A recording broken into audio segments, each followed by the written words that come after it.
Welcome to Cheating Tales Lab. Wonderful to have you here today. We're truly grateful for your continued support. Tell us, where in the world are you tuning in from? Big city? Small town? We'd love to know. Now, let's dive into today's story. Chapter 1. Beneath the Surface. Sean Jordan sat at the poker table, his expression neutral as he studied his cards. The weekly neighborhood game provided the perfect cover for his observations.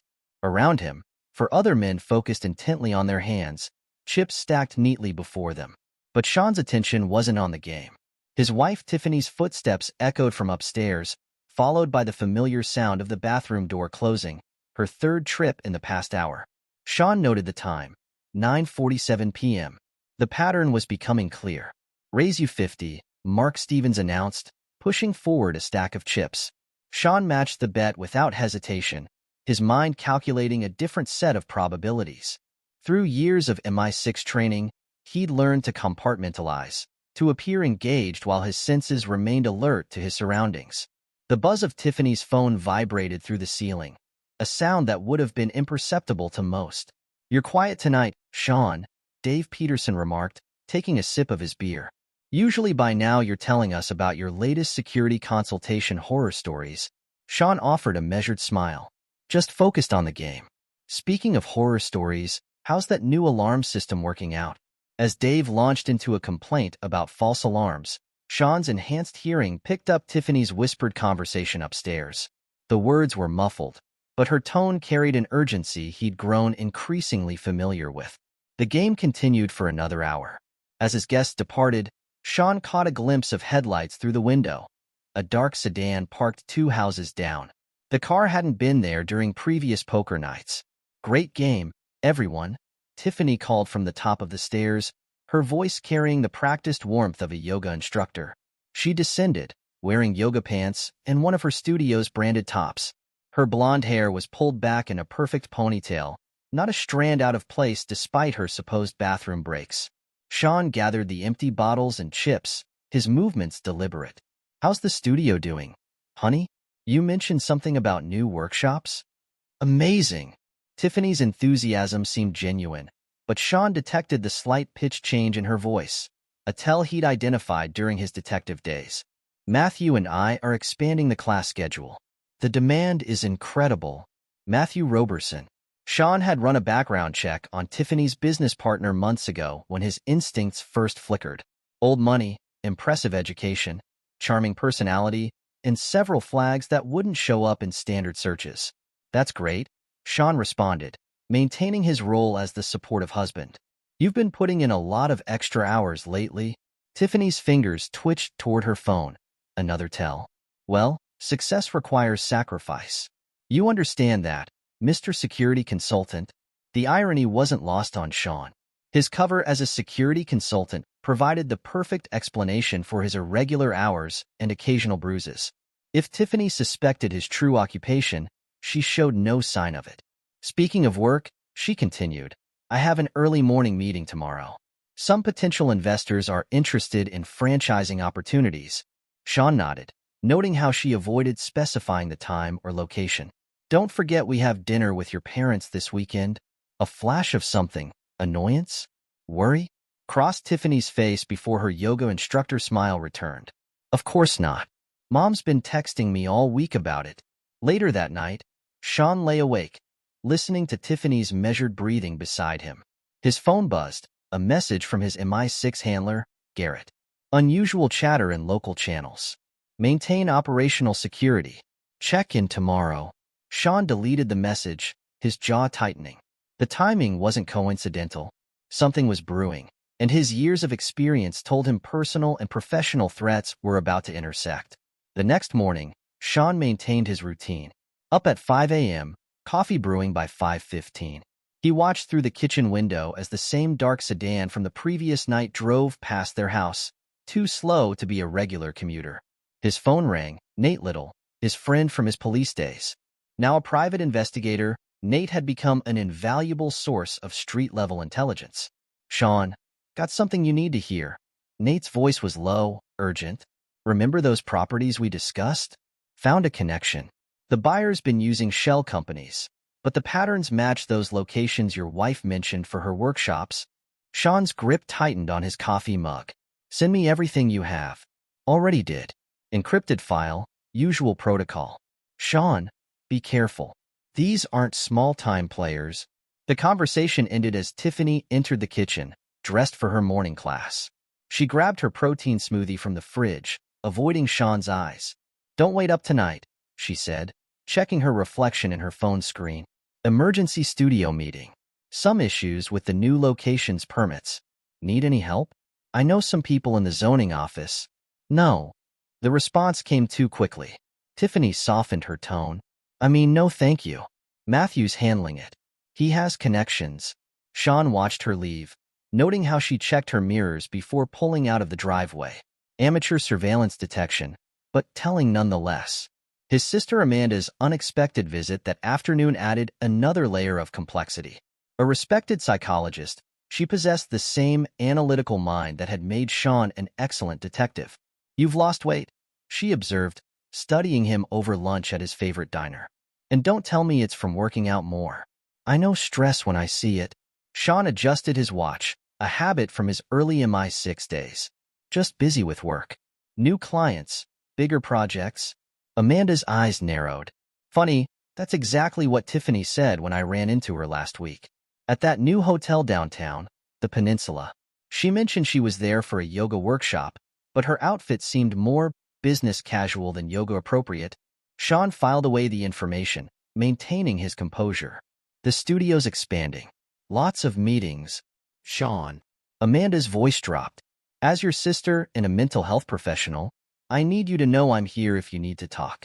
About anything. The conversation shifted to safer topics, but Sean's mind was already processing the new information, adding it to his mental map of Tiffany's activities. That evening, while reviewing Nate's files, Sean heard Max, their golden retriever, growling at the front door. Unusual behavior for the normally friendly dog. Moments later, Tiffany entered, and Max's growls intensified. What's gotten into him? Tiffany asked, keeping her distance. Sean watched as Max continued to display aggression toward his wife, noting how the dog's behavior had changed gradually over the past few months, coinciding with Tiffany's increased absences. Maybe he's picking up on something, Sean suggested, studying her reaction. Tiffany's laugh held a note of nervousness. Don't be ridiculous. He probably smells the other dogs from the studio. The community charity event that weekend provided Sean with another opportunity to observe. He positioned himself near the silent auction tables, ostensibly examining the items while Tiffany worked the room. We need to accelerate the timeline, he heard her say into her phone, her voice barely above a whisper. He's becoming suspicious. No, I can handle him. Just make sure everything's in place. The conversation ended abruptly as she noticed Sean approaching. Her smile was immediate, practiced. Honey, see anything worth bidding on? Just keeping my options open, he replied, the double meaning clear to him alone. You seem stressed. Everything okay? Tiffany's expression hardened for a moment before she caught herself. I'm fine. You're being paranoid again. This is exactly why I need space to breathe, Sean. Your constant hovering, your questions, your need to control everything.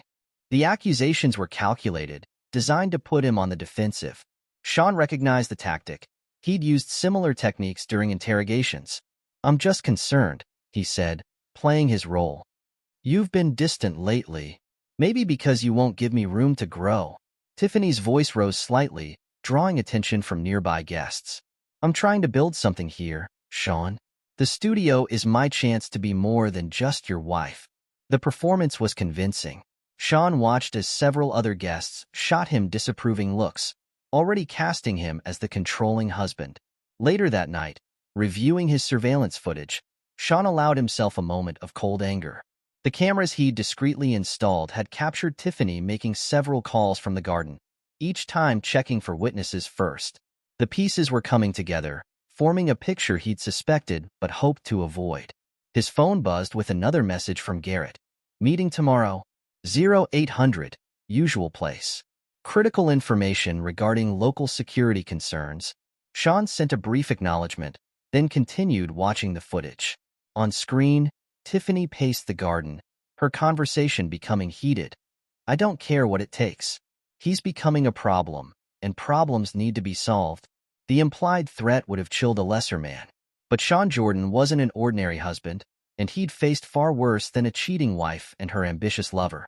As he switched off the monitor, his expression remained neutral, but his eyes held the cold calculation of a predator assessing its prey. The game was escalating, and Sean was done playing defense. It was time to remind everyone why he'd been one of MI6's most effective operatives. Tiffany and Matthew were about to learn that betraying a trained operative carried consequences far beyond their worst nightmares. Chapter 2. Cracks in the Foundation. Sean's office was silent except for the soft hum of his encrypted laptop. The monitoring software displayed multiple feeds tracking Tiffany's movements throughout the day. His MI6 training had taught him the value of patience in surveillance operations, and now those skills served a more personal mission. Target entering location Delta, his computer announced quietly. The yoga studio's front entrance showed Tiffany arriving for her afternoon class. 30 minutes later, a familiar Mercedes pulled into the back lot. Matthew Roberson stepped out, adjusting his designer's suit before entering through the service entrance. Sean's phone lit up with a text from his surveillance program. Target B flight details confirmed: Dallas, Houston, Miami.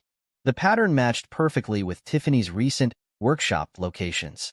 A knock at his door interrupted his analysis. "Come in." Garrett Hutchinson entered, his MI6 credentials visible for a moment as he tucked them away. "Your training session with the new recruits starts in 30. But first, we need to discuss something." Sean minimized his surveillance feeds. "What's on your mind?" "You've been distracted." Garrett's tone was matter-of-fact. "The recruits haven't noticed, but I have. Your last 3 reports included details about local real estate holdings that have nothing to do with our current operations." "Background research," Sean replied smoothly. "Some interesting patterns in property acquisitions. By your wife's business partner?" Garrett raised an eyebrow. "Sean, I've known you long enough to know when something's off. Whatever's happening, don't let it compromise our work." Sean's expression remained neutral, but his voice carried a dangerous edge. "Have I ever compromised an operation? No. That's why I'm here as a friend, not your handler." Garrett sighed. "Just be careful. Personal vendettas have a way of clouding judgment." The training session provided Sean with an outlet for his growing tension. He drove the recruits hard, demonstrating advanced combat techniques with controlled brutality that left several of them nursing bruises. "You're not fighting fair fights," he instructed, helping a recruit up after a particularly harsh takedown. "Your opponents won't announce their intentions. They won't follow rules. Neither should you." After the session, Sean received an unexpected visit from Joan Kelly, his neighbor from 3 doors down. She caught him in the driveway, her expression troubled. "Sean, I've been meaning to talk to you," she began, glancing around to ensure privacy. "It's about Tiffany and that business partner of hers." Sean's interest sharpened, though his face showed only polite attention. "Oh, several of us have noticed things during studio events. The way they interact." Joan wrung her hands. "Linda saw them at Riverside Park last week. They seemed very familiar with each other." "Familiar how?" "The kind of familiar that married people shouldn't be with someone who isn't their spouse." Joan met his eyes. "We didn't want to say anything, but after what happened at the charity event, we're worried about you, Sean." Sean played his role perfectly, showing just enough confusion and concern. "I appreciate you telling me. Tiffany's been under a lot of stress with the studio expansion." "That's not all," Joan continued, lowering her voice. "My Henry works at First National. He says the studio's finances aren't looking good. There's talk about irregular transfers, missing funds." The information confirmed Sean's suspicions about Matthew's influence. Later that evening, an encrypted email arrived from an unexpected source: Geneva Best, Matthew's ex-wife. "Mr. Jordan, I know what they're doing. I've seen it before. Matthew has a pattern: find successful women, charm them, then use their resources and connections for his schemes. Check the attached documents. And watch your back." Jeeb. The files revealed a history of failed businesses and questionable transactions. Matthew's pattern was clear: establish trust, create financial dependency, then exploit until nothing remained. Sean's investigation was interrupted by Tiffany's return home. She breezed into his office, dressed in theater clothes rather than her usual yoga attire. "I've joined the community theater group," she announced brightly. "We're doing Death of a Salesman. The director says I have natural talent." "That's new," Sean observed. "I thought you were focused on the studio expansion." "I need something for myself, Sean. A creative outlet." Her voice took on a familiar defensive tone. "Unless you have a problem with that too?" "No problem. Break a leg." He watched her leave, noting how her theatrical ambitions coincided perfectly with gaps in his surveillance coverage. The next morning, during his annual physical, Dr. Dennis Johnston frowned at Sean's test results. "Your blood pressure's elevated. Stress levels are through the roof. Whatever's going on, you need to address it before it becomes serious." "Just work pressure," Sean deflected, though his mind was already calculating how to use this information. "I'm recommending counseling," Dr. Johnston continued. "Perhaps couples therapy? Many of my patients find it helpful during difficult periods." Sean's response was interrupted by an urgent text from his surveillance system. Tiffany had just entered a downtown hotel, one not on her usual route or class schedule. The couple's therapy session, which Tiffany surprisingly agreed to, proved illuminating. Sean watched as she masterfully manipulated the narrative. "He's always been intense," she told Dr. Sarah Martinez, tears glistening. "But lately, it's different. The constant questions, the way he monitors my schedule. Sometimes I feel like I'm suffocating." "Sean?" Dr. Martinez turned to him. "How do you respond to Tiffany's concerns?" "I want to understand what's changing in our relationship," he replied carefully. "When communication breaks down, suspicion fills the gap." "Suspicion?" Tiffany's voice rose. "See? He doesn't trust me. Everything I do is questioned. My work, my friends, my independence." The performance deserved an award, Sean thought coldly. He'd seen hardened operatives crack under less skilled manipulation. That evening, reviewing his surveillance data, Sean noticed something interesting. Matthew's business empire showed signs of strain. Board meeting minutes, obtained through carefully placed sources, revealed growing concerns about his erratic behavior and absences. A fire in Sean's home office that night destroyed several documents, but not the ones Tiffany and Matthew thought they were targeting. Sean had prepared for this, storing decoy files in obvious locations while keeping vital intelligence elsewhere. The arson investigators found traces of accelerant, just as Sean expected. The technique matched methods used by local professionals, ones he knew were connected to Matthew's less legitimate business ventures. "It's definitely professional work," the fire investigator told him. "But they were sloppy. Left too much evidence." Sean nodded, playing the concerned homeowner while inwardly noting how the attack revealed another layer of Matthew's resources. The game was escalating, but Sean had expected this. Each move by his opponents revealed more of their plan, their capabilities, and ultimately, their vulnerabilities. In his secure basement room, surrounded by monitors displaying surveillance feeds, financial records, and intelligence reports, Sean began planning his response. Tiffany and Matthew thought they were dealing with a simple ex-cop turned security consultant. Their mistake would cost them everything. His phone buzzed, another message from Garrett. "Whatever you're planning, remember, no official MI6 resources. You're on your own for this one." Sean smiled coldly. He'd been on his own before. It wasn't his enemies who should be worried about lack of support. As he reviewed the evidence of their betrayal, the secret meetings, the financial manipulations, the staged incidents, Sean felt no anger, only a cold, calculating focus. They had chosen this path, thinking him an easy target. Now they would learn why his enemies in the intelligence world spoke his name in whispers. The foundation of Tiffany and Matthew's plan was cracking, revealing the rot beneath their perfect facade. Soon, very soon, they would understand the true meaning of consequences. Chapter 3.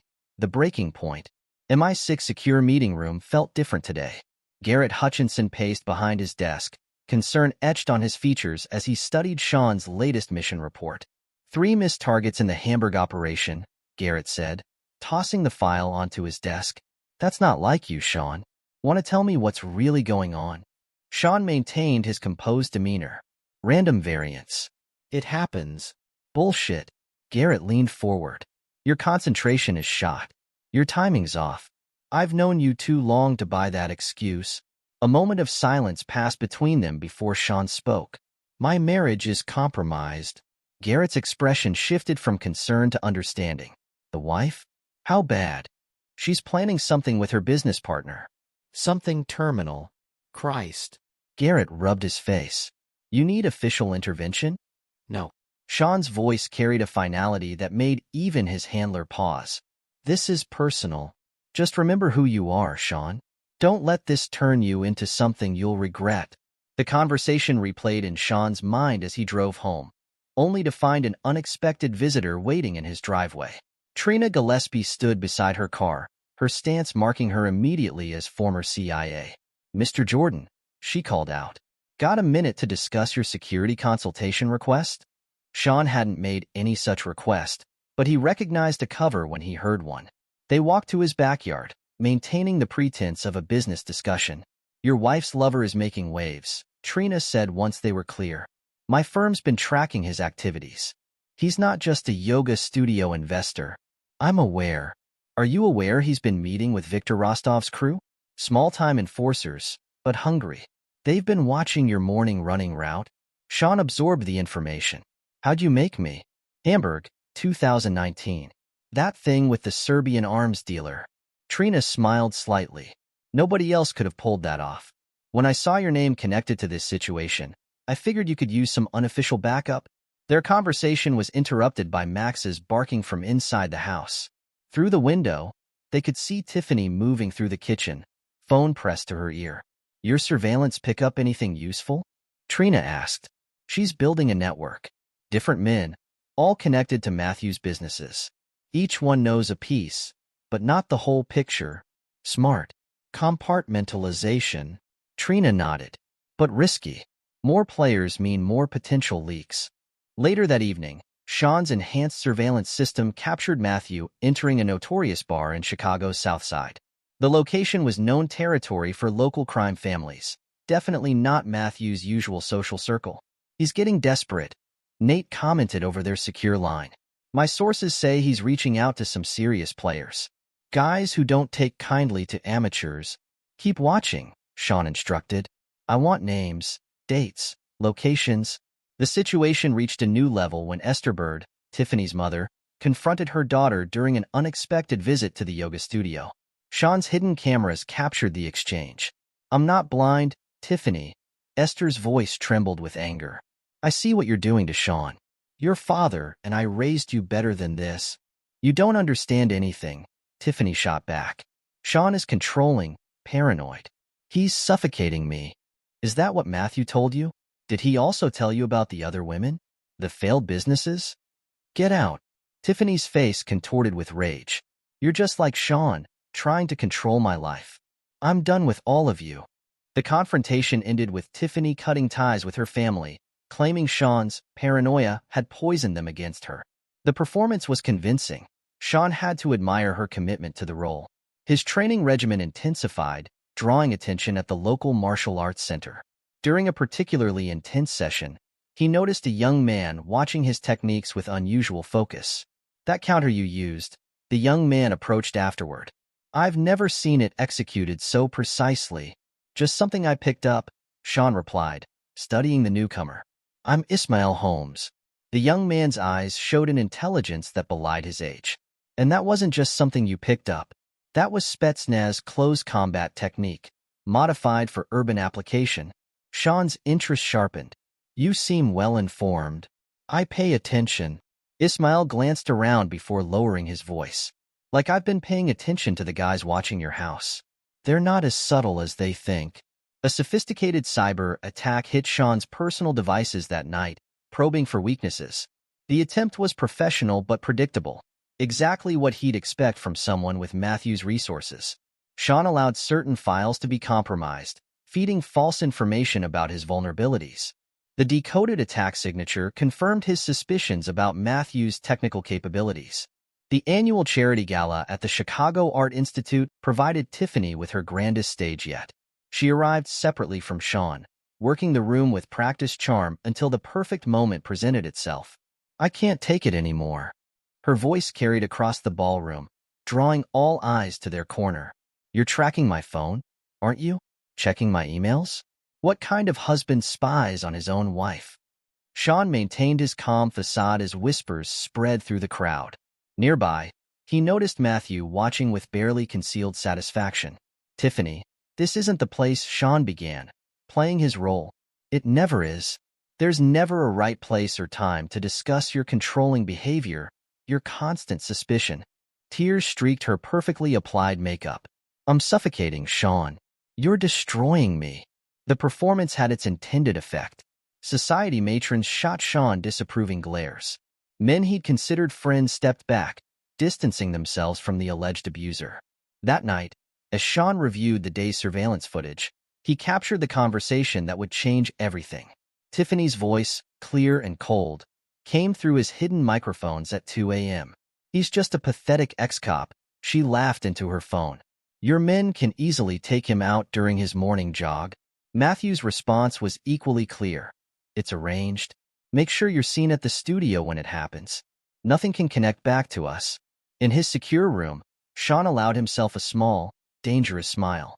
They'd finally shown their full hand, not realizing they'd given him everything he needed. The time for observation was over. He began accessing his private servers, encrypted files containing contingency plans he'd hoped never to use. On his screens, financial records, surveillance footage, and intelligence reports painted a complete picture of their betrayal. Computer, initiate Protocol 0, he commanded. Authorization code, Sierra Juliet 1984. Protocol 0 activated. The system responded. Contingency measures armed and ready. Sean leaned back, his expression cold and focused. Tiffany and Matthew thought they were dealing with a simple ex-cop, a man they could manipulate and eliminate.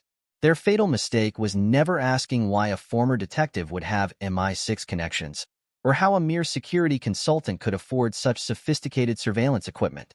They wanted to play a deadly game? Fine. But they were about to learn they'd chosen the wrong man to betray. Sean Jordan hadn't earned his reputation by showing mercy to those who crossed him. The breaking point had arrived, and with it, the end of his restraint. Tiffany and Matthew had written the first act of this tragedy. Now Sean would show them how it ends. Chapter 4. Operation Black Dawn. Sean's phone buzzed at 4:30 a.m. A text message appeared. Training exercise initiated. Alpha team en route. 20 minutes. He checked his surveillance feeds. 3 men in dark clothing lurked near his usual running route, attempting to blend into the pre-dawn darkness. Amateur work. They positioned themselves too close to the streetlights, creating distinct silhouettes. Confirm positions, Sean typed into his encrypted communicator. 4 green dots appeared on his tactical display, marking his team's locations around the neighborhood. At 5:15 a.m., dressed in his running gear, Sean stepped out his front door. Tiffany watched from the bedroom window, her silhouette visible against the curtains. He could picture her satisfied smile, thinking their plan was working perfectly. The first attacker made his move near the park entrance. A heavy-set man in a black hoodie, moving with the clumsy aggression of a street thug. Sean maintained his pace, appearing oblivious until the last moment. The man lunged, switchblade glinting. Sean's response was brutal and efficient. A precision strike to the throat, followed by a knee to the solar plexus. The attacker hadn't hit the ground before Sean's team moved in. Target secured, a voice whispered in Sean's earpiece. 2 more approaching from the south. The remaining thugs walked straight into the trap. Marcus, Sean's demolitions expert, emerged from behind a parked van. Sarah, his infiltration specialist, stepped out of the shadows of a doorway. The takedowns were swift, professional, and completely silent. Area contained, Marcus reported. No witnesses, no cameras. Sean approached the first attacker, who wheezed on the ground, clutching his throat. Let's have a chat about Matthew Roberson. 2 hours later, in an abandoned warehouse converted into a command center, Trina Gillespie reviewed the morning's footage. Clean work. They never saw it coming. Talk to me about the intel, Sean demanded, studying the multiple screens displaying surveillance feeds, financial records, and intelligence reports. They're singing beautifully, Trina replied, pulling up a series of documents. Matthew hired them through an intermediary, Tony Pescatori, small-time enforcer with gambling debts. He claims Matthew promised to clear his markers in exchange for arranging the hit. Sean's sister Amanda walked in, carrying a thick file. I've compiled psychological profiles on both targets. Tiffany's behavior patterns suggest narcissistic personality traits combined with opportunistic tendencies. She's not just following Matthew's lead. She's actively participating in the planning. The money trail confirms it, Trina added. She's been skimming funds from the yoga studio, converting them to cryptocurrency. Matthew's teaching her his tricks. Sean's phone lit up with a message from one of his street contacts. Tiffany had just arrived at the yoga studio, right on schedule. She had no idea her alibi was meaningless now. What about Matthew's criminal connections? Sean asked, turning to the tactical display. Bigger than we thought, Trina responded.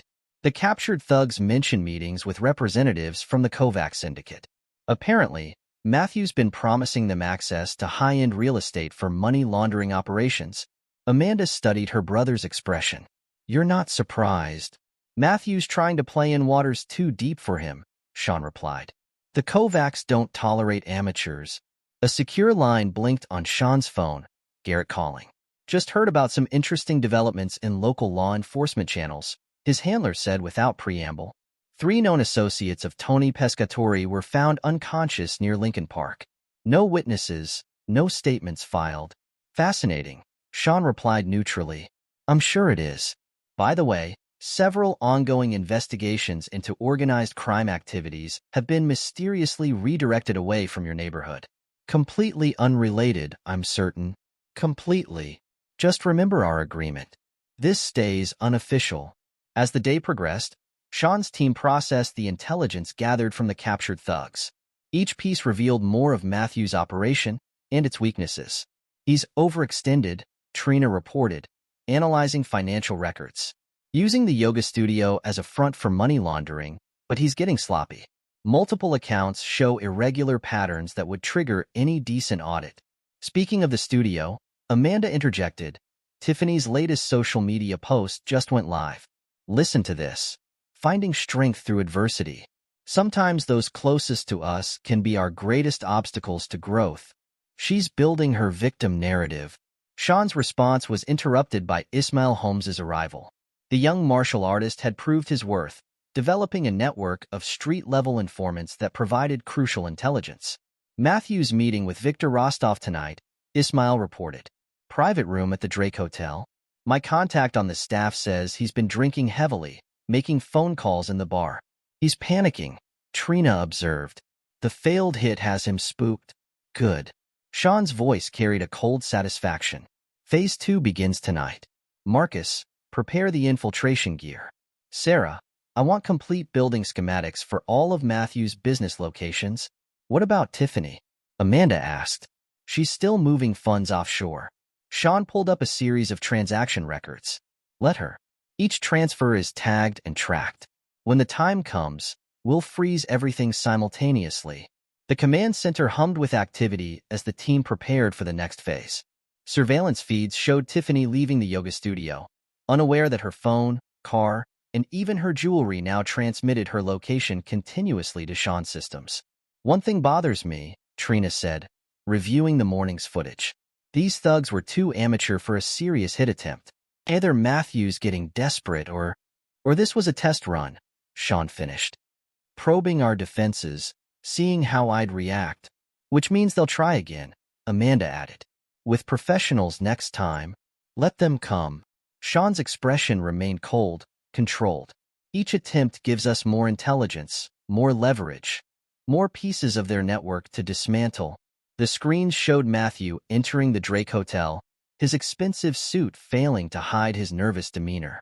In the yoga studio, Tiffany taught her evening class, maintaining her serene instructor facade while her phone buzzed with encrypted messages from offshore accounts. They think they're so clever, Amanda observed, playing their roles, building their alibis. People see what they expect to see, Sean replied. A mild-mannered security consultant, a victimized wife, a successful businessman, until suddenly they don't. As night fell, Sean reviewed the day's developments. The failed hit had provided exactly the intelligence he needed. Matthew's organization was larger than expected, but riddled with vulnerabilities. Tiffany's betrayal ran deeper than suspected, but her methods were predictable. Most importantly, they still believed they held the initiative. That illusion would be their undoing. Prepare for Phase 2, Sean instructed his team. I want infiltration plans for all major targets by morning. It's time to show them what happens to people who mistake mercy for weakness. In her penthouse apartment, Tiffany slept peacefully, believing her husband remained ignorant of her true plans. In his hotel room, Matthew nursed another scotch, trying to calm his nerves after the failed hit. Neither suspected that Operation Black Dawn was just beginning. Sean's revenge wouldn't be swift or merciful. It would be comprehensive, methodical, and absolute. They had chosen this path, believing him vulnerable. Now they would learn why Sean Jordan's enemies spoke his name in whispers, and why betrayal always carried the highest price. Chapter 5. Escalation. Matthew Roberson's hands shook as he poured his third scotch of the morning. His office at Roberson Enterprises, once a symbol of his success, now felt like a trap. The disappearance of his hired muscle had left him exposed, vulnerable. Mr. Roberson? His assistant's voice crackled through the intercom. The board members are waiting in the conference room. Matthew straightened his tie, trying to compose himself.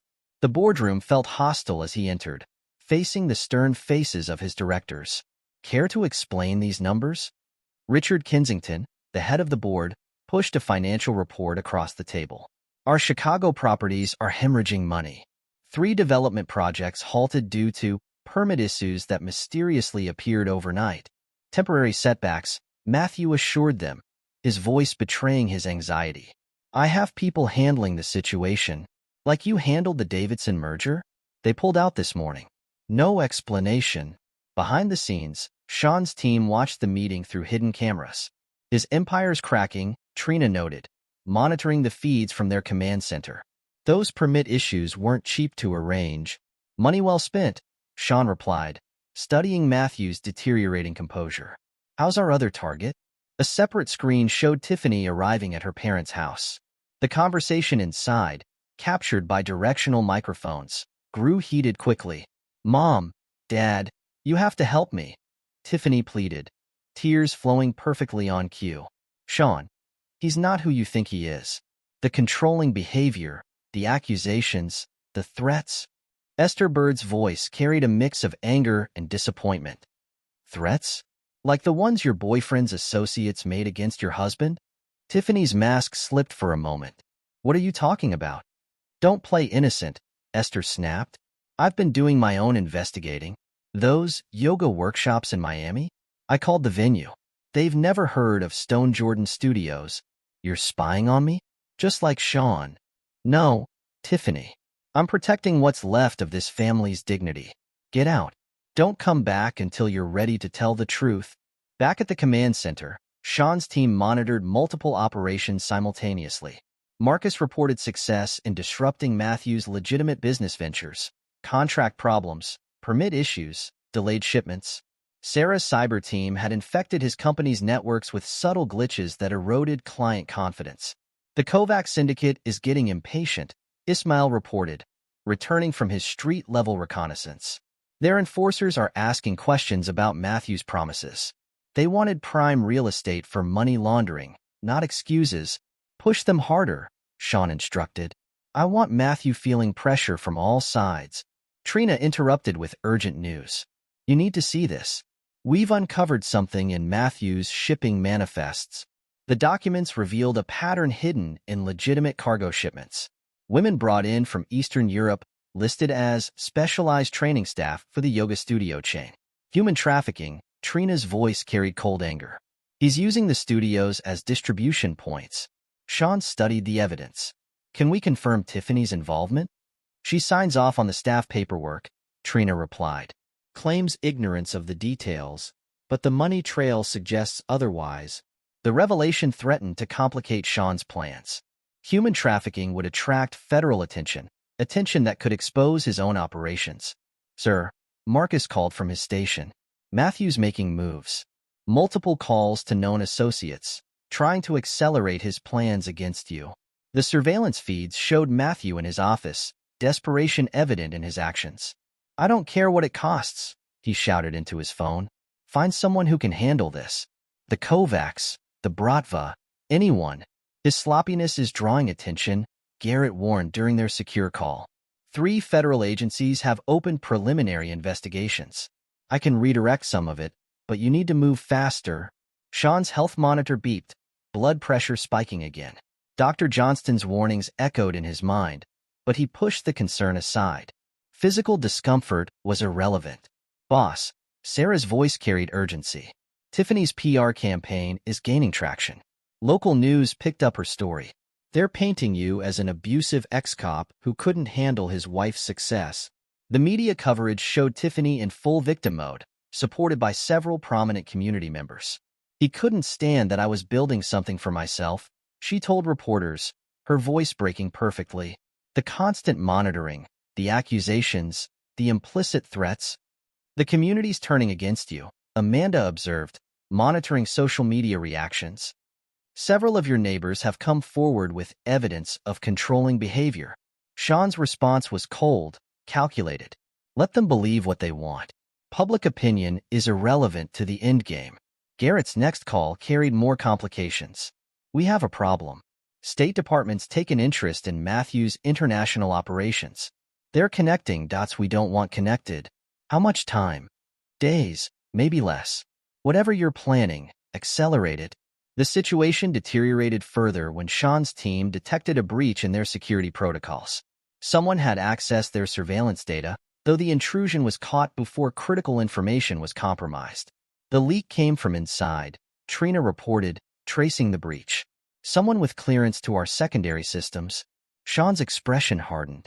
Lock down everything. No one, including Nate, gets access without direct authorization from me. The betrayal struck deeper than expected.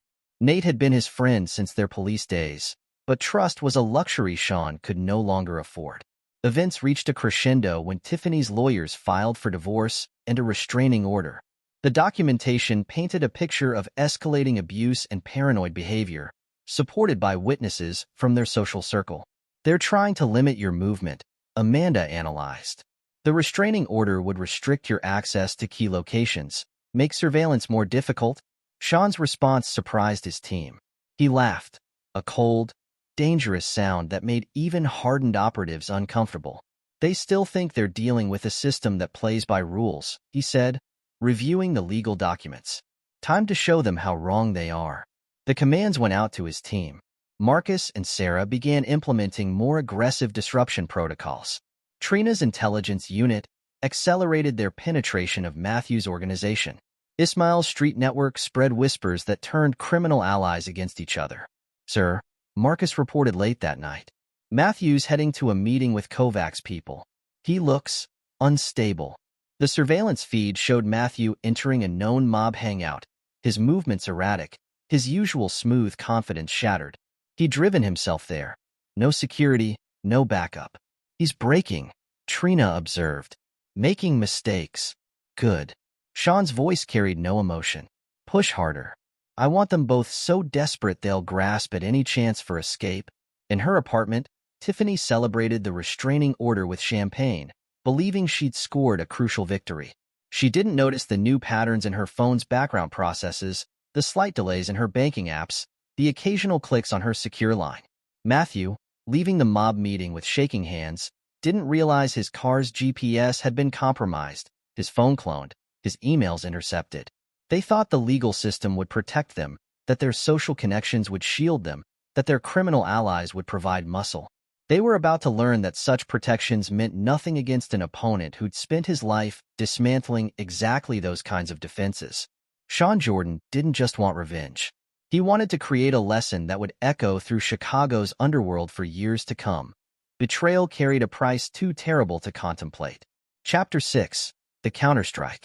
In the command center, Sean activated his latest operation. Begin information dissemination. Let's see how they handle fighting ghosts. Trina's fingers flew across her keyboard, initiating their misinformation protocols. Within hours, Matthew's criminal contacts began receiving conflicting intelligence about his activities. Package delivered to the Kovacs, a message read. Payment confirmed. Deal with the Bratva finalized, another stated. Kovac territory compromised. Matthew's phone buzzed constantly with angry messages from his underworld connections, each believing he'd betrayed them for their rivals. Your digital warfare strategy is working, Marcus reported. Matthew's communications are in chaos. He can't contact his allies without triggering suspicion. His legitimate business partners are jumping ship too, Sarah added. 3 board members resigned this morning. The stock's in free fall. Sean studied the monitors showing Matthew's increasing desperation. His target had made 4 attempts to contact his offshore accounts, only to find his access mysteriously restricted. Sir, Ismail called out. You have a visitor. Esther Bird. Tiffany's mother entered the command center, clutching a thick folder. Her eyes widened at the sophisticated operation before her, but she maintained her composure. I've been conducting my own investigation, she said, handing Sean the folder. Bank statements, phone records, hotel receipts. Tiffany wasn't just having an affair. She was helping Matthew target other wealthy spouses for his schemes. Sean reviewed the evidence. How long have you known? I suspected when she started the yoga studio. The numbers never added up. Esther's voice hardened. I raised her better than this. Whatever you're planning, I won't interfere. The conversation was interrupted by an urgent alert. One of Matthew's warehouses had reported a major drug shipment missing. The security footage showed local police conducting a surprise raid. Garrett's handiwork? Trina asked. Sean nodded. He's making it look like Matthew's operation was exposed through routine surveillance. The timing couldn't be better. The criminal underworld reacted exactly as planned. Matthew's phone lit up with threats from his former associates, each believing he'd sacrificed their interests to save himself. Boss, Sarah reported, Tiffany's trying to access your joint accounts. The automatic alerts just triggered. The screens showed Tiffany at an ATM, growing increasingly frustrated as her cards were declined. Her phone call to the bank was routed to a special team Sean had prepared. I'm sorry, Mrs. Jordan, the bank representative said. These transactions have been flagged for potential fraud. We'll need to conduct a full investigation. Sean's team tracked her movements as she drove frantically between banks, each attempt to access funds meeting the same response. Her calls to Matthew went straight to voicemail, his phone disabled by Trina's digital warfare. The criminal elements are making moves, Ismail reported. The Kovacs and Bratva have formed a temporary alliance. They're targeting both Matthew and their suspected rivals. Perfect. Sean's expression remained cold. Let them tear each other apart. Each confrontation provides more evidence for law enforcement. Garrett's secure line activated. It's done. Key evidence has been discovered by routine patrols. Local law enforcement is building a case without realizing they're following our breadcrumbs. Sean's enhanced training program showed results as his team coordinated multiple operations simultaneously. Marcus led a strike team that intercepted Matthew's attempt to move assets. Sarah's cyber unit blocked Tiffany's desperate emails to her network of allies. Their social circle is crumbling, Amanda reported, monitoring communications. 3 yoga studio investors have demanded emergency meetings. Their lawyers are reviewing all past transactions. The pressure mounted as anonymous sources began leaking information about Tiffany's affair to local media. Photos appeared showing her and Matthew in compromising situations at various hotels. The yoga studio's reputation is tanking, Trina noted. Class attendance down 60%. Online reviews mentioning unprofessional behavior and questionable business practices. Sean's most daring move came as Matthew attempted to salvage his criminal connections. A carefully planted file appeared on a seized laptop, suggesting Matthew had orchestrated the failed hit attempt to eliminate rivals within the organization. The Kovacs found it, Ismail confirmed. Their enforcers are mobilizing. Matthew's security team just quit. They won't go against the syndicate. In his penthouse office, Matthew's desperation reached new heights. Security cameras showed him destroying documents, his movements frantic. Each drawer he emptied, each file he shredded, revealed new evidence Sean's team had planted. Sir, Marcus called out. Tiffany's approaching the building. She's demanding to see Matthew. The confrontation in Matthew's office played out on their screens, captured by hidden cameras. You promised me everything was under control. Tiffany screamed. Her composed yoga instructor facade shattered. My accounts are frozen. My studio is failing, and my mother's giving evidence against me. Keep your voice down, Matthew hissed, checking for bugs they'd already found. This is just temporary. Once we deal with Sean, deal with him? Like your thugs dealt with him? Tiffany's laugh held an edge of hysteria. Face it, Matthew. You underestimated him. We both did. No one could have predicted. He was a MI6. Tiffany's voice rose again. All this time, we thought we were playing a simple ex-cop, but we were actually taking on a trained operative. The revelation stunned Matthew into silence. On the surveillance feed, his face showed the first real fear they'd seen. How did you find out? It doesn't matter, Tiffany snapped.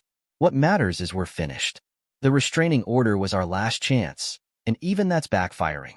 Somehow, he's turning everything against us. Sean watched the exchange with cold satisfaction. Initiate final phase, he commanded his team. I want maximum pressure on all fronts. The operation moved into high gear. Sarah's cyber unit unleashed targeted attacks on Matthew's remaining business infrastructure. Marcus's team intercepted attempts to move physical assets. Trina's intelligence operation fed devastating information to both law enforcement and criminal elements. They're running out of options, Amanda observed. The psychological pressure is breaking them. Good. Sean's voice carried no emotion. Now they'll understand what real fear feels like. The command center hummed with activity as Sean's team coordinated their final moves. Each operation was designed to tighten the noose, eliminating options until his targets had nowhere left to turn. Matthew's criminal connections were now fully turned against him, believing him responsible for their recent losses. Tiffany's social support network crumbled as evidence of her deceptions emerged. Their attempts to fight back only provided more ammunition for Sean's campaign. The sophistication of Sean's operation became clear as each of their desperate moves triggered new traps. Financial transfers revealed hidden accounts. Attempts to contact allies exposed new connections. Each escape route they tried led to another dead end. Sean watched their increasing panic with the patience of a predator who knows its prey is trapped. They had thought themselves clever, plotting against what they believed was a simple ex-cop. Now they were learning the true cost of their miscalculation. The evidence linking Matthew to the failed hit attempt circulated through Chicago's criminal underground, turning his former allies into deadly enemies. Each piece of information Sean released was calculated to maximize the damage while maintaining his plausible deniability. As night fell, Sean reviewed the day's developments. His targets were isolated, their resources dwindling, their options disappearing. The next phase would push them beyond their breaking point. Your revenge is nearly complete, Trina observed. They'll never recover from this. This isn't just revenge, Sean replied, his voice cold. This is justice. They chose to betray the wrong man. Now they'll serve as an example of the consequences. The screens showed Tiffany and Matthew in their separate locations, both showing signs of cracking under the pressure. They had started this war, believing themselves hunters. Only now did they realize they had always been the prey. Chapter 7. The Unraveling. Matthew Roberson's hands gripped his desk as he faced three of Chicago's most dangerous crime figures. Victor Kovac's scarred face showed no emotion as he slid photos across the polished surface. Explain this, Victor demanded. The images showed Matthew meeting with rival organizations, documented dates matching the failed hit attempt on Sean. These are forgeries, Matthew protested, his voice cracking. Someone's trying to frame me. We found your signature on transfer documents. Victor cut him off. Money moving through shell companies, timed perfectly with attacks on our operations. That's impossible. I never. Your own men confirmed it. The crime boss leaned forward. Before they disappeared, in the command center, Sean watched the confrontation through hidden cameras. How's our other target responding to the pressure? Trina pulled up footage of the yoga studio. Tiffany paced her office, phone pressed to her ear. Karen, please, you have to help me. The studio needs this investment. Hello? Hello? The call ended, another former ally cutting ties. Tiffany's network was disintegrating exactly as planned. Her last 3 attempts to contact studio supporters have failed, Amanda reported, reviewing the surveillance logs. The rumors about her criminal connections are spreading through their social circle. Sean's operation had entered its final phase. Each piece of evidence, each leaked photo, each whispered rumor had been calculated for maximum impact.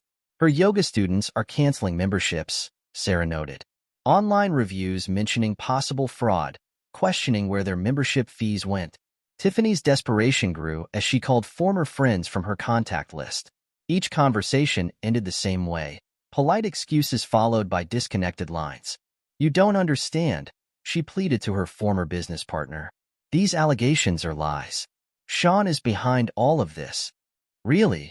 The woman's voice turned cold. "Like those lies about you embezzling from the studio building fund?" "The bank records look real enough." In his penthouse office, Matthew faced another crisis. His board of directors had called an emergency meeting via video conference. "The SEC is investigating irregularities in our Asian subsidiaries," the board chairman announced. "Furthermore, several major shareholders have expressed concerns about your recent behavior." "I can explain. Save it for the authorities. As of this moment, you're suspended from all company operations." Sean's team monitored multiple feeds as Matthew's world collapsed. His access card stopped working.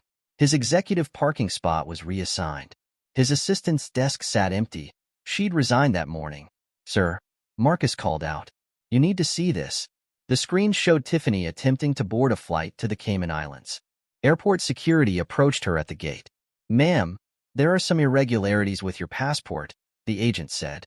"Please come with us." Sean's planted evidence had triggered multiple flags in the immigration system. Tiffany's desperate escape attempt only strengthened the case against her.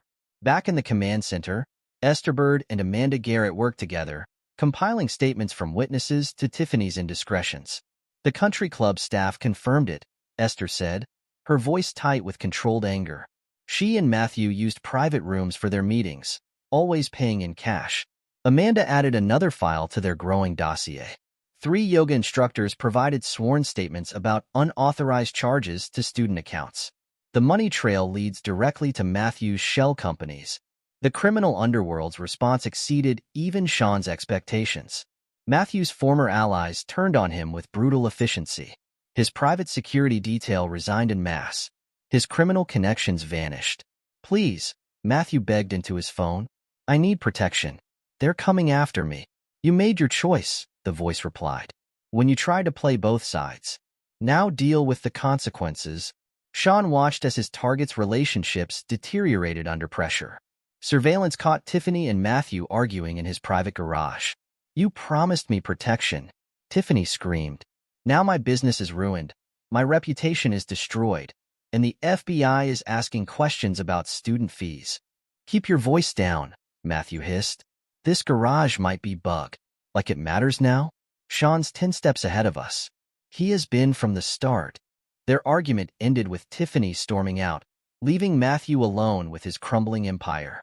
His phone buzzed constantly with messages from angry investors, suspicious authorities, and former criminal partners demanding answers. In the studio's office, Tiffany faced her own reckoning. A group of senior yoga instructors confronted her with evidence of financial misconduct. "We found the real accounts," her head instructor said. "The ones showing where our pension contributions actually went." "I can explain. Save it for the labor board. They're very interested in hearing about this." Sean's operation had grown beyond mere revenge.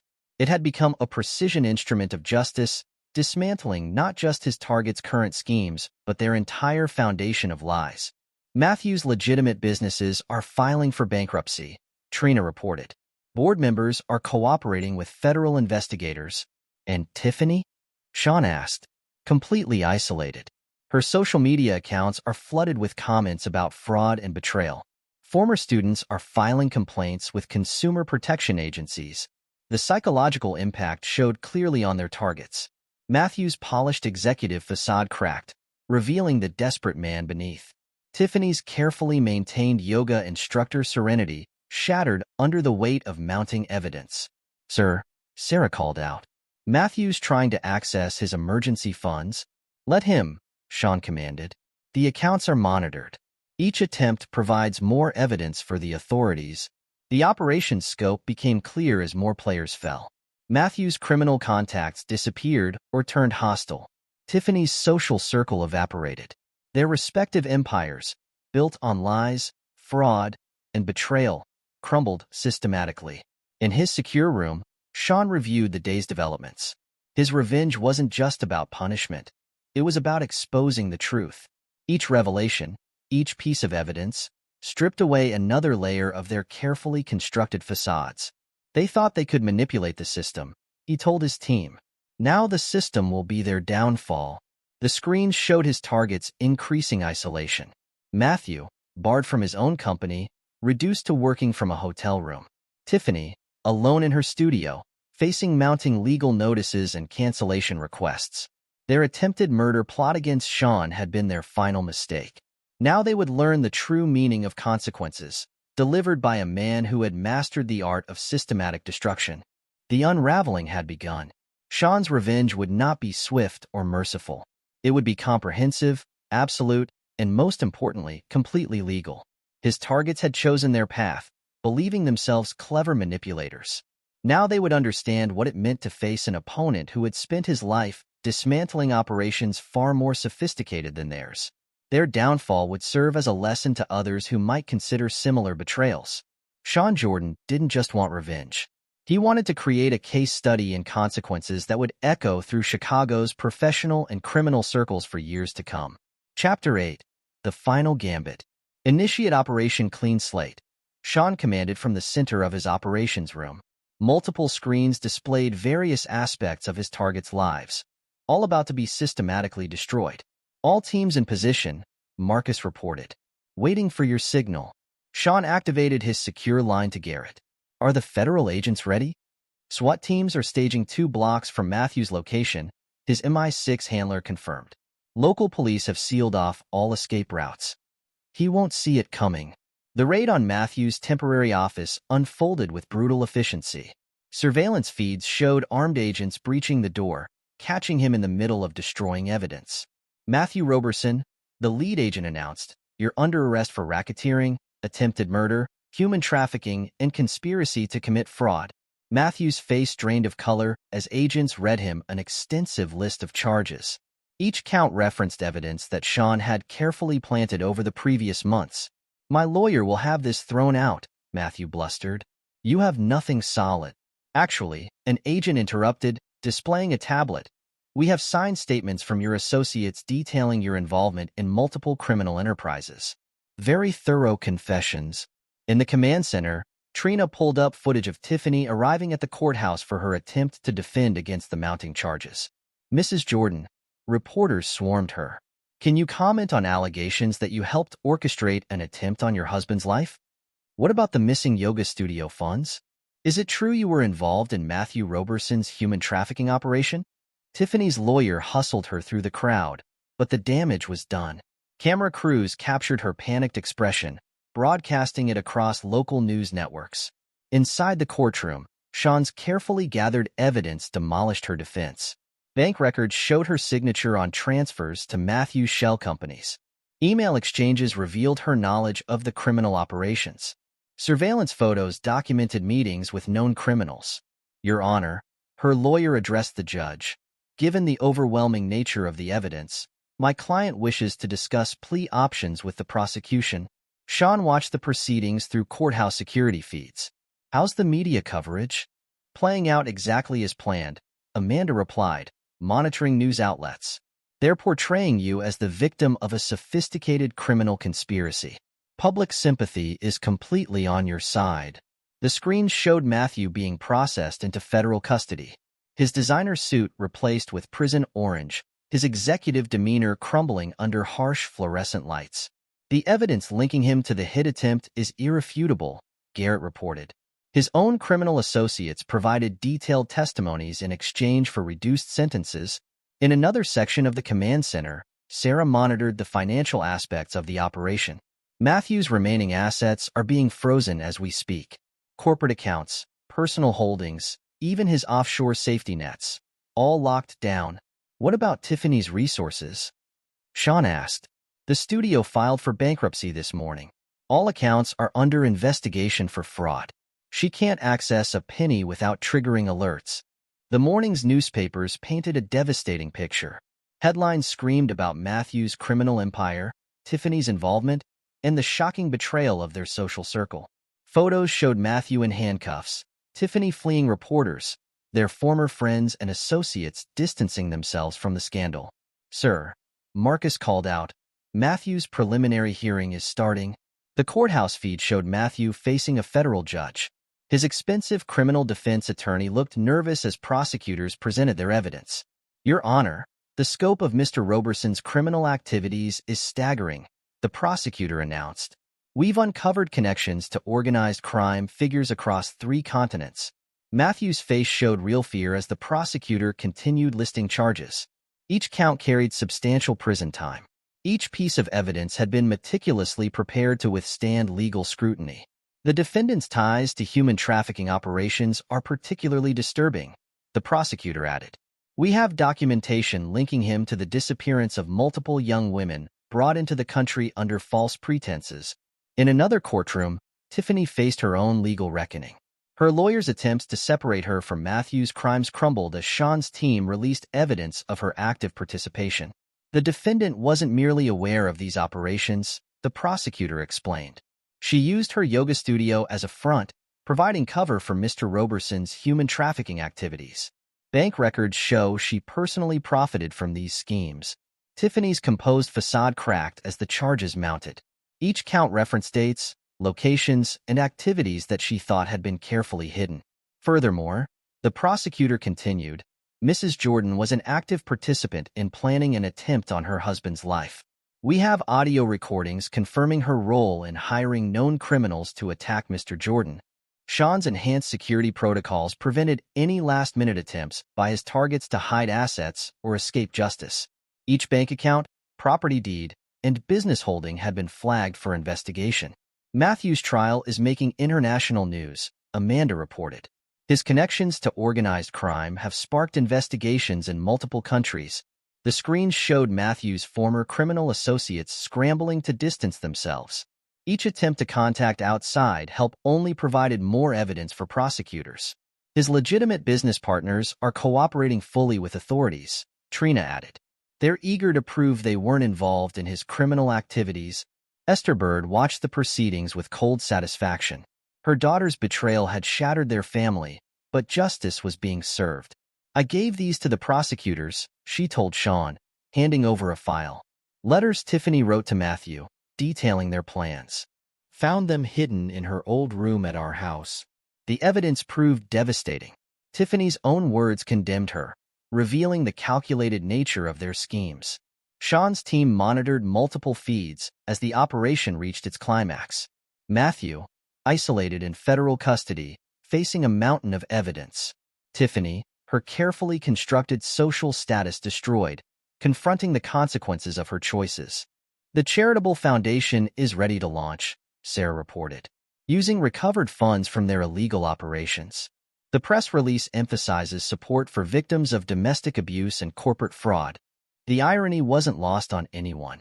Money that Matthew and Tiffany had stolen would now fund programs to protect others from similar schemes.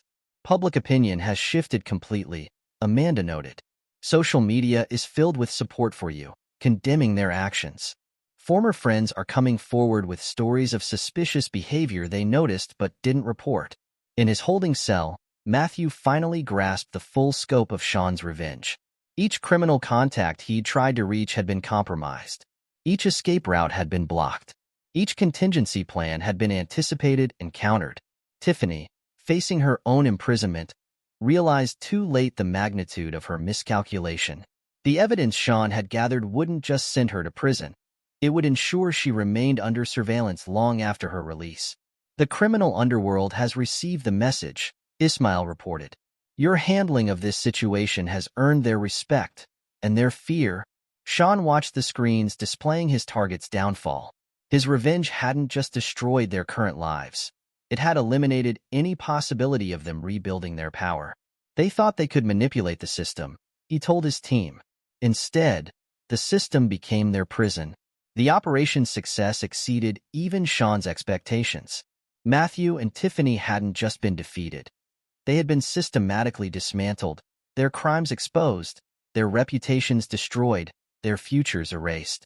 Operation Clean Slate had lived up to its name. Sean Jordan had demonstrated why betrayal carried such a heavy price, creating a lesson that would resonate through Chicago's power circles for years to come. Chapter 9. New Beginnings. 6 months after Operation Clean Slate, Sean stood before a group of MI6 recruits in a secure training facility. His presentation displayed tactics from his personal operation, now converted into training materials.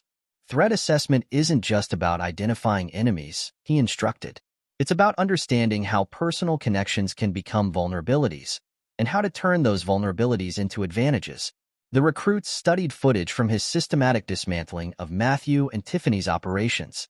Each phase demonstrated different aspects of intelligence gathering, tactical response, and strategic planning. Sir, a recruit raised her hand. How did you maintain operational security while managing multiple cover identities? By understanding that every role, even a cover, must be grounded in truth, Sean replied. The security consultant wasn't just a facade. It became a legitimate business. After the session, Garrett approached with a proposal. MI6 leadership is impressed with your new training program. They're suggesting we expand it into a full consultancy division. Private sector, Sean countered. More flexibility, fewer restrictions. Agreed. I'll handle the paperwork. You've earned this, Sean. The Jordan Security Consultancy launched with minimal fanfare but maximum impact. Within weeks, high-profile clients sought their services, drawn by Sean's reputation for handling complex threats. Another request from a Fortune 500 CEO, Trina reported, reviewing applications. His wife's involved with a suspected corporate espionage ring. Sounds familiar, Sean noted. Bring in Amanda for the psychological assessment. His sister had proven invaluable in developing client profiles. Her psychological insights, combined with Sean's tactical experience, created a unique approach to threat management. The Foundation's first project launches next month, Amanda added. A support network for victims of domestic fraud and corporate exploitation. Using Matthew's seized assets for the funding adds a certain poetic justice. The Jordan Foundation quickly gained recognition for its innovative programs. Each initiative incorporated lessons from Sean's experience, helping others protect themselves from similar schemes. In the women's federal prison, Tiffany attended mandatory counseling sessions. Her transformation from wealthy socialite to convicted felon served as a case study in consequences. Tell me about your choices, the prison counselor prompted. I thought I was so clever, Tiffany replied. Her designer yoga wear replaced by prison garb. Playing the victim, manipulating public opinion. I never realized Sean was 10 steps ahead, documenting everything. Across the country, in witness protection, Matthew faced his own demons. His cooperation with authorities had led to major criminal takedowns, but the price was a life of constant vigilance. Another syndicate boss arrested in Chicago, his handler informed him. Your testimony was crucial, but remember, you can never go back. Matthew nodded, understanding that his freedom came with permanent exile. His empire, his connections, his very identity had been erased. Meanwhile, Sean's security firm attracted top talent. Trina Gillespie joined as chief of operations, bringing her CIA experience to their expanding client base. We've got requests from 3 continents, she reported during their morning briefing. Word spreading about how we handled the Roberson case. Ismail Holmes, now heading their intelligence division, had transformed his street-level contacts into a sophisticated information network. Our preventive threat assessment program is showing results, he noted. 2 potential situations neutralized before they escalated. Sean's relationship with his sister Amanda deepened through their work together. Her role in the Foundation helped both of them process the betrayal they'd witnessed. You're different now, she observed during a private dinner. Stronger, but not harder. You've turned this experience into something positive. The best revenge isn't just destruction, Sean replied. It's creation. Building something meaningful from the ashes. The community that had once shunned Sean now sought his guidance. Former friends who'd believed Tiffany's lies approached with apologies and business proposals. Mr. Jordan, a prominent banker requested, we'd like to discuss upgrading our executive protection protocols. Your handling of the Roberson situation impressed our board. Sean's new dating life reflected his evolved perspective. He chose partners who understood and respected his complex world. I appreciate your honesty about your work, said Catherine Maxwell, a corporate attorney he'd been seeing. Not many men in your position would be so direct. Deception has a price, Sean responded. I've seen it collected. His team's reputation grew with each successful operation. They specialized in cases that required Sean's unique combination of intelligence, tradecraft, and personal insight. Another client saved from corporate infiltration, Trina reported. The perpetrators never saw us coming. Just like old times, Sean noted, reviewing the operation files. The final validation came in an unexpected form. MI6 leadership, impressed by Sean's handling of his personal crisis, issued a commendation. Your actions demonstrated exceptional judgment, the director stated in a private meeting. You eliminated severe threats while maintaining operational security and showing remarkable restraint. Restraint? Sean questioned. You could have eliminated your targets permanently. Instead, you chose to destroy them legally, thoroughly, and irrevocably. That's the mark of a true professional. The commendation meant less to Sean than the lessons he'd integrated into his new life. Each aspect of his operation against Matthew and Tiffany had revealed different applications for his skills. His command center, once focused on revenge, now served as the hub for legitimate security operations. The surveillance systems that had documented betrayal now protected clients from similar threats. We've become something unique, Trina observed. Not just security consultants or intelligence operators. We're preventing tragedies before they happen.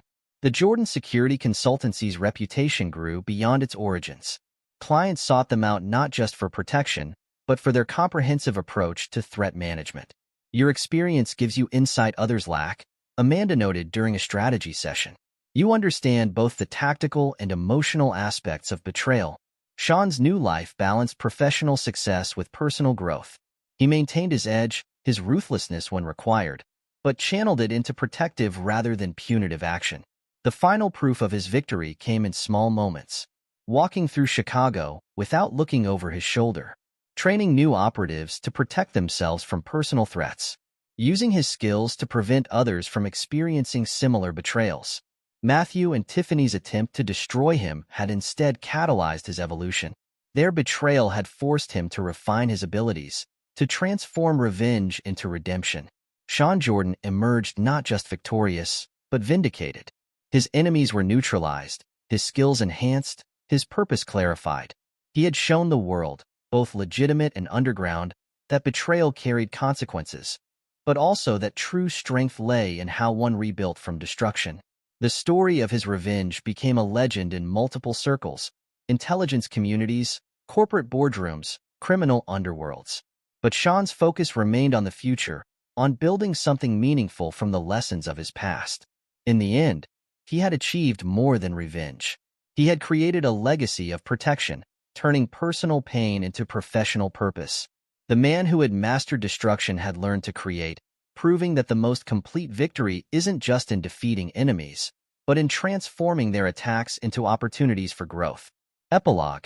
A decade later, Sean Jordan stood at the podium of the International Security Conference in London, addressing a room full of intelligence operatives, corporate security chiefs, and government officials.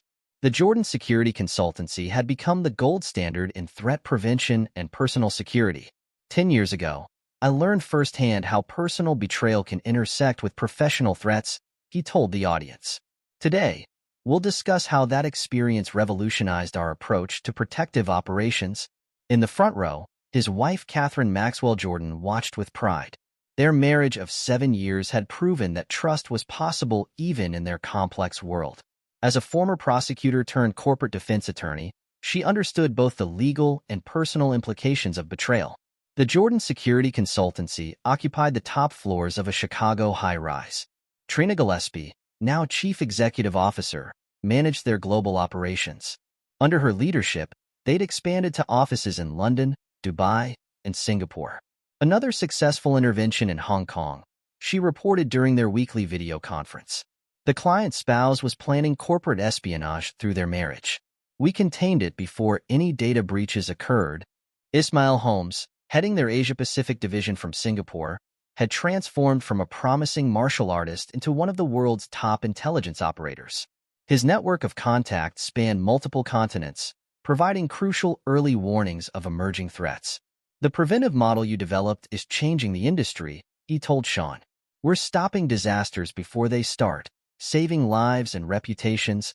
Amanda Garrett had combined her psychological expertise with Sean's tactical experience to create the Jordan Protocol, a comprehensive system for identifying and neutralizing personal security threats.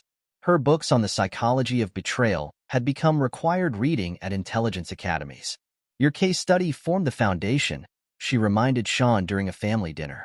Though we've kept the names anonymous, the lessons continue to resonate. Garrett Hutchinson, retired from MI6, served as a special advisor to the consultancy. His experience helped navigate the complex relationships between private security operations and government intelligence agencies. Remember that CEO in Mumbai? He reminisced with Sean. His own brother was selling company secrets.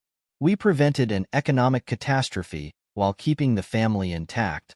The Jordan Foundation had grown into a major force for positive change. Led by Sean's wife, Catherine, it provided support and resources to victims of domestic fraud and corporate exploitation. Their programs had helped thousands rebuild their lives after betrayal. We're opening 3 new support centers next month, Catherine announced during a board meeting. The demand for our services keeps growing.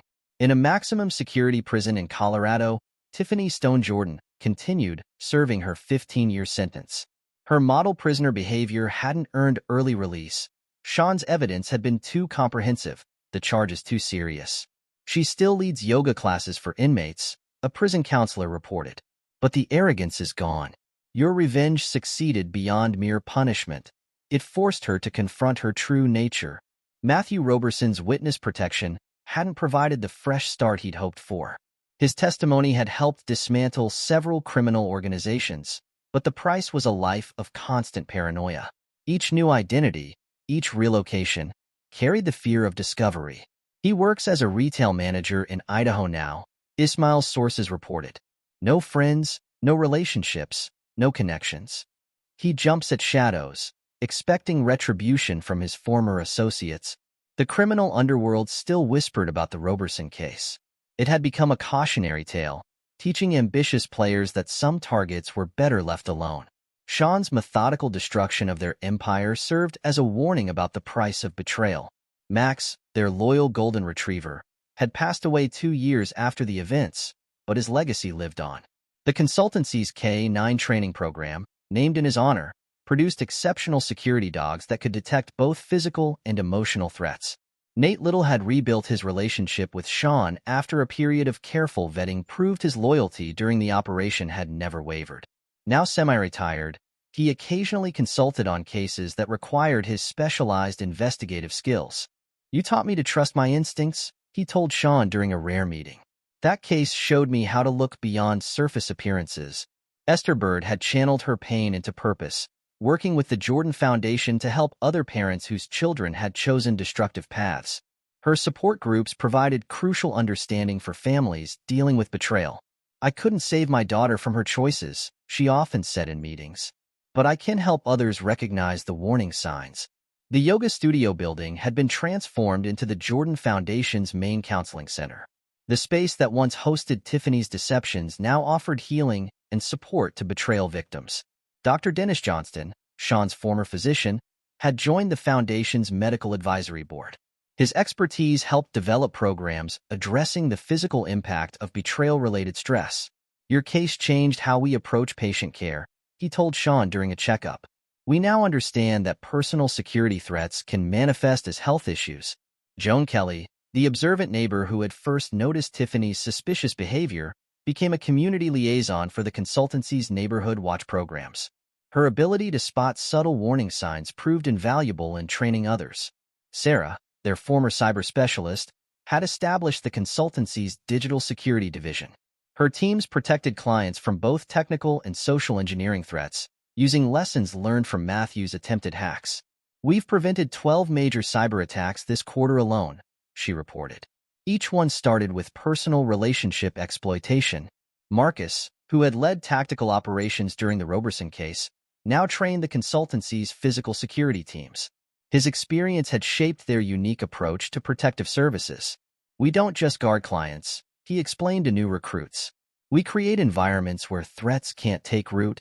The consultancy's training program had become legendary in security circles.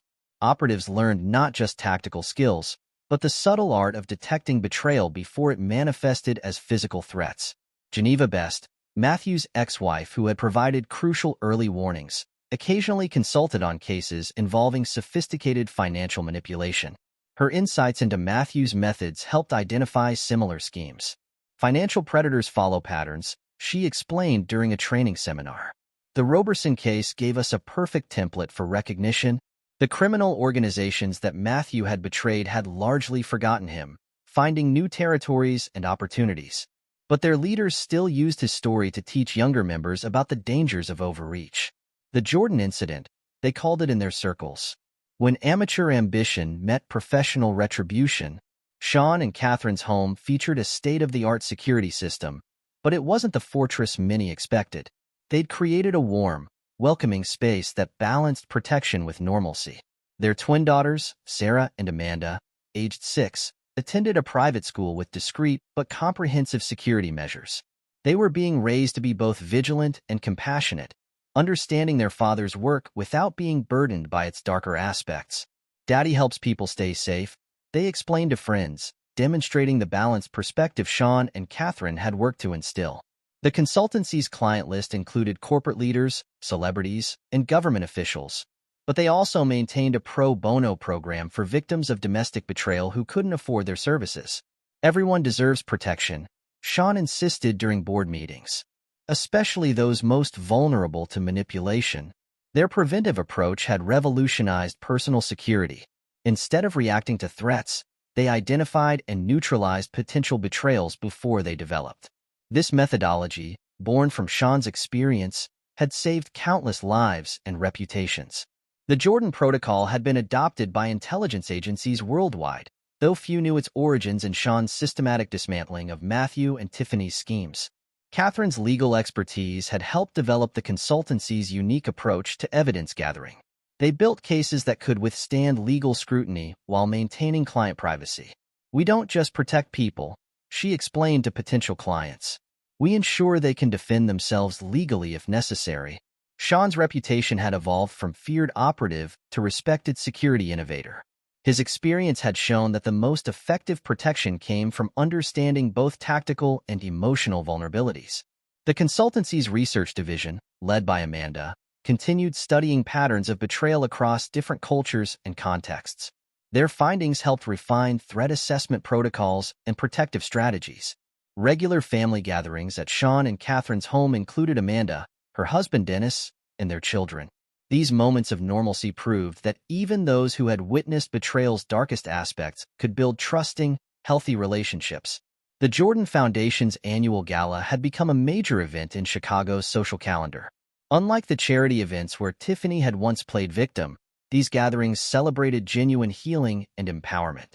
Sean's training programs for MI6 had evolved into international workshops attended by intelligence operatives from allied nations. His methods of combining personal security with counterintelligence had proven exceptionally effective. The consultancy's success rate approached legendary status.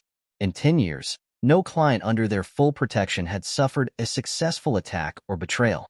Their preventive methodology had proven itself repeatedly in increasingly complex situations. Looking out over Chicago's skyline from his office, Sean reflected on the decade's transformations. The betrayal that could have destroyed him had instead created something extraordinary, a legacy of protection and prevention that touched lives worldwide. His revenge against Matthew and Tiffany had been complete, but its true victory lay in the positive changes it sparked. Their attempt to destroy him had led to innovations in personal security that protected countless others from similar schemes. The Jordan Security Consultancy stood as proof that the most effective response to betrayal wasn't just punishment, but transformation, creating systems and methods that prevented others from suffering similar fates. Sean's story had become more than a cautionary tale about revenge. It demonstrated how personal trauma could be transformed into professional innovation, how betrayal could lead to better methods of protection, and how one man's response to treachery could help safeguard others from similar threats. The future held new challenges, but Sean faced them with the confidence of experience and the support of a loyal team. He had built something lasting from the ashes of betrayal, proving that the best revenge wasn't just destroying enemies, but creating something they could never have imagined possible. This is where our story comes to an end. Share your thoughts in the comments section. Thanks for your time. If you enjoy this story, please subscribe to this channel. Click on the video you see on the screen, and I will see you there.